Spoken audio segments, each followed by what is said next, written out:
記得 like 同 subscribe。各位觀眾、各位益友，大家好。啱啱今日咧，我哋開始睇到咧，中東個戰局咧出現咗一個非常微妙嘅，但係咧亦都好重要嘅變化。咁啊，睇到即係波斯文化咧幾千年嘅凝聚咧，唔係表面我哋喺西方睇到嘅一面倒嘅戰事，因為你會睇到而家伊朗咧個制空權啊，同埋海上嘅海軍嘅力量咧，俾以色列同埋美國瓦解咗啦。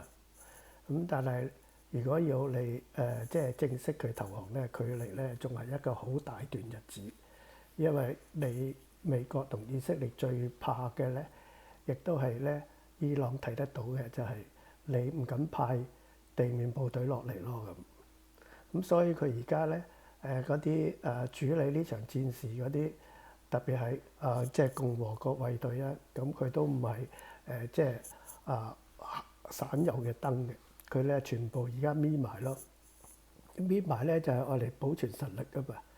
保存實力即是佢第日預備咧同你逐個30幾個省市咧預備同你打游擊戰噶啦。咁因為你基本上佢哋分散喺嗰啲民居裏邊啦，即係等於佢都仲係當自己係伊朗人民嚇，咁咧就係分佈喺佢哋住嘅地方，你根本唔知去邊度揾佢哋啲指揮系統，係嘛？咁所以咧，而家伊朗咧，佢幾千年文化嘅積聚咧，仍然屹立到今日嘅伊朗咧，當然有佢咁嘅即係歷史嘅能力啦咁。咁而呢個歷史能力而家就開始出招啦。嗱，佢一方面咧就係威脅住要封鎖成個霍爾木茲海峽啊，但係另一方面咧，佢又話部分郵輪可以通過喎。咁乜嘢係部分郵輪可以通過咧？就佢俾埋個答案㗎啦，就係咧用人民幣結算嘅郵輪，咁就可以通過。如果呢樣嘢係真嘅話咧，咁呢場中東嘅衝突咧就再唔係咧即係軍事戰爭啦，而係一場咧能源加金融加地緣政治嘅3重戰爭咯。而特朗普現在提出嘅咧就係全球護航嘅聯盟啦，咁就開名啦，就係中國、日本、韓國、英國、法國要被點名咧一起保護郵輪航道。咁點解中國會喺呢一度咧被拖落水咧？就俾美國如果北京唔想俾拖落水，佢會點樣左閃右避咧？咁今日我哋就會詳細咧分析一下呢一個部分啦。咁好多人咧都會覺得美伊戰爭咧最後梗係邊個打贏就係勝者為王啦咁。但係咧未打先輸嘅咧就係伊朗啊嘛。但係你要知道伊朗未打先輸，其實原來係佢目標嚟嘅，因為佢唔夠美國打啦喺軍事上，再加埋以色列更加唔夠啦。咁其實咧伊朗想做咩咧？就係你摧毀我啲戰略武器啊、軍備啊嗰啲，你係咁炸咧，我冇辦法。但係咧，你真正要去控制我伊朗呢個成億人嘅人口咧，佢係難上加難。咁所以咧，當你做晒呢啲嘢咧，頭1-2個禮拜，我而家咧就點樣去拖啲大國落水咯咁，就將嗰個衝突咧升級成你哋大國嘅博弈咯。如果只有伊朗對美國咧，咁係勝算梗係唔高啦。咁咧最後咧最終咧都係俾制裁啊、圍堵咧封死啦。但係如果拖咗世界第2經濟大國中國落嚟咧，咁局勢會有完全嘅改變喎。咁而家大家都知道霍爾木茲咧，就我哋前嗰幾集都講過，全球咧一日要用1萬桶石油啊嘛。經呢個海峽出口嘅所有阿拉伯國家嘅石油咧，就大約2000萬桶啦。咁所以咧20% 咧就經過呢個海峽。咁呢個海峽如果被封咧，咁能源全球嘅供應咧就會大震動啦。咁隨時咧1個月後咧就可以衝到破咗147蚊㗎啦。咁即係歷史嘅高位。所以伊朗打呢張牌咧就係話我放啲唔放啲，放就係咧放嗰啲咧可以用人民幣找數嗰啲郵輪。咁問題嚟啦，呢個意思即係咩啊？呢個意思即係話我啲友好國家用人民幣找數，咁必然就係中國啦。咁仲有咧印度同埋咧亞洲嘅國家啦，咁嗰啲咧都係可以用人民幣找數啊嘛。咁所以咧呢度出現一個非常重要嘅戰略轉變咧，就係伊朗佢識得咧將嗰啲全球嘅兩大陣營咧拉咗入嚟咯。咁如果拉咗入嚟嘅話，人民幣結算咧就意味著咧人民幣嘅郵輪通過呢個霍爾木茲海峽，咁嗰啲中國啊、印度、東亞嗰啲咧，佢唔需要擔心有咯。咁所以而家咧將整個霍爾木茲海峽掹落去咧能源金融嘅武器啦，作為伊朗嘅。咁如果你係繼續使用美元嘅咧，航道咧就唔安全咯。如果你用人民幣交易嘅咧，航道就更安全咯。咁呢個咧就係最新咧我哋冒出咗嘅金融秩序嘅挑戰咯。咁所以特朗普嘅回應就係咩咧？就係話咁用者自負啦。咁邊個係要用呢條航道嘅國家？咁自己咧你俾錢啦，出力咯咁。如果你咧出唔到力嘅，你咪俾錢咯咁。咁所以佢就要提出咧有能力又可以俾到錢又可以出到力嘅國家咧出嚟護航啦咁。有能力嘅就梗係中國啊、日本啊、韓國啊、英國啊、法國啦。咁點解佢要點名呢幾個咧？因為第一呢啲國家係全球能源嘅消費國啊嘛。咁最多能源消費。咁而且佢哋有能力咧。第二就係你有能力派出軍隊，佢係海軍啊嘛。第三咧就想藉住呢一樣嘢咧，美國咧想建立一個新嘅原則，就係叫 Pay Your Own Bill 啊，即係用者自負原則啦。咁如果呢個用者自負原則咧，全球嘅能源秩序咧就唔需要由美國嗰個負責咯咁。咁即係話特朗普係一個生意總統啦，佢就唔做蝕本生意咯咁。咁我哋先睇到咧，日本咧佢有個困境嘅。日本咧就係佢既然90%嘅能源咧都要嚟自中東，咁佢梗係會出錢出力去保護啦。但係佢又唔想咧捲入戰爭啊，因為佢而家咧啱啱咧佢先至咧30年迷失咧開始翻嚟。第二咧就佢個最大嘅即係推動佢可以拗得到嘅咧就係嗰個和平憲法啊。因為咧二戰之後咧，佢日本咧就只可以即係防衛啊嘛，唔可以咧提出軍隊啊嘛。所以日本咧喺呢一個聯盟裏邊咧，佢就會縮翻轉頭，唔派軍艦，而咧只係提供情報啊嗰啲咁樣。而至於韓國同歐洲咧，韓國喺個保護系統裏邊咧，即係保護北韓嘅入侵咧，咁全部都係要依賴美國㗎。但係佢又唔想捲入戰爭啊，咁所以咧佢又唔想即係激嬲咧伊朗啊同埋北韓啊、中國啊，因為咧隨時咧三方面夾攻佢啊嘛，咁喺地緣上邊咧，韓國受夾攻嘅機會咧就最容易咯咁所以佢而家咧就即係支吾以對啊。咁你見到而家美國咧應付韓國就係我抽走啲薩德導彈啊，咁而金仔咧又放翻幾支即係飛彈落去佢個經過佢頭殼頂啊咁你就會見到咧，其實韓國而家咧因為站邊咧比較親近咗中國啊嘛，咁所以咧美國咧亦都俾啲顏色佢睇啦。至於歐洲咧點解會出現分裂咧？就係因為英國咧睇嚟係同美國就好接近噶嘛，咁所以對於歐洲嘅護航機制理論上咧，英國就會積極參加㗎。而法國亦都係咧希望建立咗咧即係嗰個護航機制啊嘛。咁佢咧就所以咧佢就會幫手嘅。不過咧就究竟佢係即係點當啊，抑或真係落力咧，我哋就要拭目以待啦。咁至於德國咧就當然係謹慎派啦咁，因為佢有太多嘅投資喺中國度啦咁。至於中國本身咧會唔會加入美國嘅號召咧？咁如果佢左閃右避嘅話，咁最近期嘅一張牌咧就特朗普話：咁我然後去中國訪問咯咁。因為而家睇嚟嘅習近平咧需要阿特朗普去撐場嘅機會咧，同埋嗰個需要咧係高好多嘅。咁所以中國會喺呢段時間裏邊咧，佢就會加入嘅話咧，咁係非常之低，但係佢咧就要識得去左閃右避，情願冒住咧即時特朗普延遲嚟訪問咧，都要冒呢個險，因為有4個原因。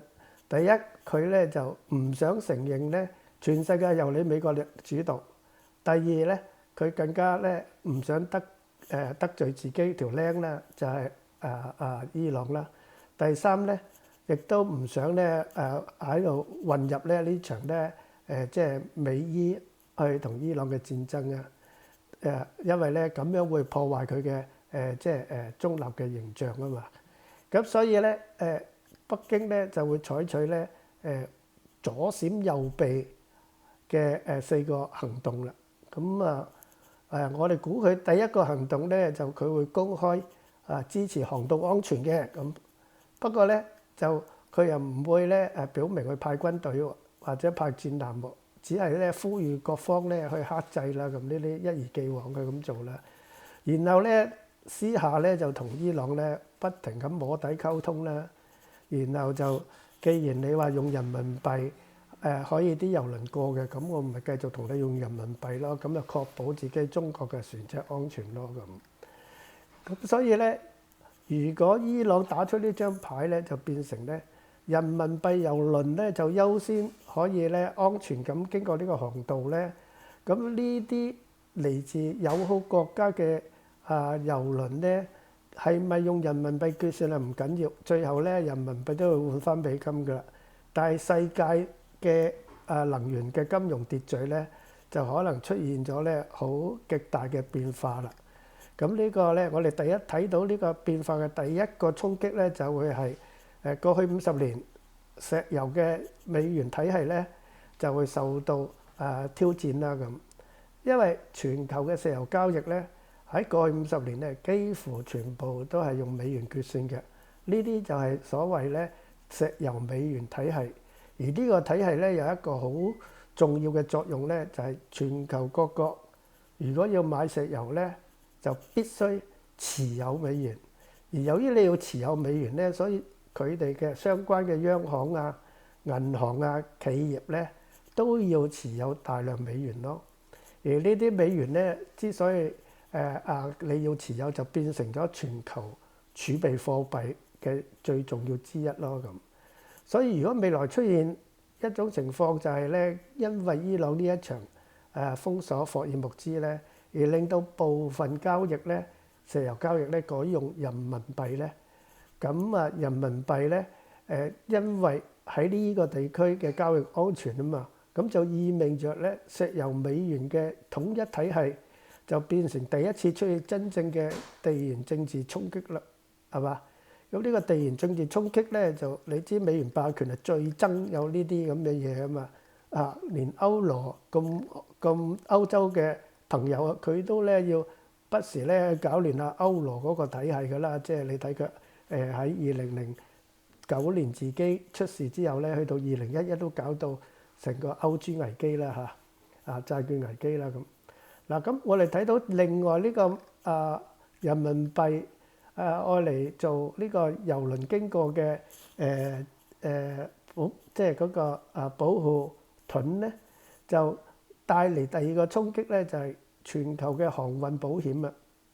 因為好多人或者都唔知道咧，全球嘅郵輪航運保險咧背後有一個非常大嘅金融市場嘅，就係咧航運保險市場啊嘛。而大部分嘅郵輪嘅保險咧都係喺英國嘅倫敦啦。因為咧嗰個係 Lloyd's of London，就係保護晒大，即係你可以當佢係保險界嘅大莊咯。咁有啲保險咗嘅喺 local 嘅其他地方保險咗都去嗰度咧再保險嘅。咁你而家就明白英國咧點解咁hesitation 啦，有 hesitation 咧喺呢個伊朗嗰個霍爾木茲嘅保護裏邊咧高調地站出嚟撐美國台啦。咁所以咧，你會睇到保險費咧會因為用美元結算嗰啲嘅暴升咯，因為你一暴升嘅時候咧好多郵輪咧都唔行啦。咁如果要行嘅時候咧，咁你要交呢個暴升嘅費用咧，低過呢個咧暴升嘅費用咧，呢個 Lloyd's 咧又唔會咧承保咯。所以咧會出現一種新嘅情況，就係某啲國家郵輪咧會被認為更安全咧，就會 Lloyd's 咧就會平啲啦。咁呢啲郵輪好似係中國啊、印度啊咁但係亦都可能有啲咧唔同陣營嘅風險定價咧就改高到咧，即係咧未必即刻受嗰啲船公司接受咯。咁呢個就會改變咗即係中國啊、印度呢啲咧，通過嗰啲人咧好繁忙啦，佢哋就接多啲生意啦，咁係咪？咁而另外咧即係美國啊同埋其他啲歐洲盟友嗰啲咧就貴到咧接唔到啦。咁呢個咪成個航運業咧嘅生意個方向個轉變啦。咁亦都會影響咗咧嗰個金融嘅結構啦。最終因為咧 Lloyd's 咧係不嬲保開咧美元嘅即係嗰個航運保險噶嘛。咁第三個最重大嘅衝擊咧就喺全球能源嗰個價格體系嘅改變啦。如果能源交易開始出現咗咧唔同貨幣嘅結算咧，咁即係話由人民幣可以得咧，美金又可以得嘅話咧，咁即係雖然係兩種啊，遲啲咪會有歐元加大嗰個市場份額，一陣間可能咧日元又可以咁，咁油價市場就會出現新嘅變化啦。咁全球嘅油價咧而家就有兩個標準噶嘛，全部都係用美元定價。喺北美就算南美就喺 WTI 即是咧紐約市場定價嘛。而喺歐洲嗰啲或者東南亞嗰啲咧就會用倫敦嘅布蘭特啊嘛。如果未來亞洲市場咧都大量使用人民幣交易咁亞洲嘅市場就可能出現咧新嘅油價嘅基準咯喎。咁呢個基準就係要睇中國多年嚟佢都係想做呢件事㗎啦。咁亦都咧點解叫香港聯交所買咗嗰個倫敦貴金屬嗰個定價市場咧，亦都希望用人民幣咧喺上海咧作為咧石油嘅定價期貨市場啦。咁佢一路行咗好耐啦。咁而家伊朗就開一條即係順利嘅直通車俾佢，制唔制？如果你制咧，咁咧就我可以幫你手咧成立一個用人民幣計算嘅石油期貨市場。咁咧先係用呢個霍爾木茲嘅危機去改變呢個能源交易嘅方式。咁中國如果制咧，咁佢就當然會加速佢嗰個人民幣國際化啦。咁講到呢度就大家明白咧點解伊朗嗰個幾千年嘅文化同中國嘅幾千年文化佢哋可以大家咧係統一嘅民族啊嘛。咁呢個即係個血統係波斯血統同中國華夏血統咧統一民族，佢哋用嗰啲政策咧就唔同西方世界咧，佢哋係不分膚色啊，不分血緣啊，而係用一啲世界性嘅即係我哋叫做制度化佢。咁即係唔需要咧統一民族血統咧去做。咁咧兩套制度就你見到咧，如果你用即係譬如啲環球嘅企業咧，例如你用銀行業咧，我哋話你見Citibank 美國銀行喺全球百幾個國家咧都可以落腳咧，就係佢用制度，佢唔係用民族性嘅血統去做生意啊嘛，所以佢可以擴充到係變成環球咯。而我哋中國因為咧太過強調咧係統一嘅血統，所以咧就好似用家族式嘅，好似李嘉誠嘅長和系咁，佢用家族式嘅生意血統咧咁爺傳父傳子咁嘅方式咯。咁所以仲唔大咯咁嗱，咁兩套制度咧，而家由於保護霍爾木茲咧，伊朗咧就用中國同伊朗兩個唔同血統嘅統一制度咧，去睇下結盟啦咁。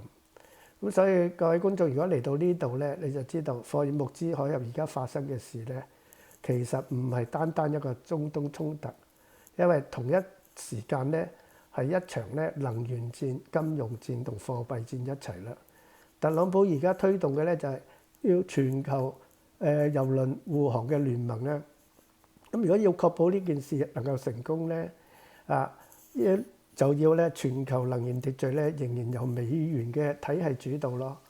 而伊朗而家做緊嘅事咧，就係嘗試用呢個航道咧打開另外一個咧中國最喜歡嘅金融空間啦。咁而家就睇中國夠唔夠膽咧，用呢一個非常微妙嘅環境啊，去完成佢呢個咧講咗20-30年嘅人民幣走出去國際化嘅最佳嘅推動途徑啦咁。咁我哋就估到咧中國咧就説話上邊有幾不站喺美國，但係咧防止咧就公開咧被伊朗拖落水，但係佢哋不嬲咧都係暗中支持伊朗㗎啦。咁所以咧佢人民幣嗰個郵輪通過咧，就必然中國同伊朗就用人民幣交易㗎啦。係睇下印度啊、東亞嗰啲國家咧會唔會加入，睇下企邊邊咯。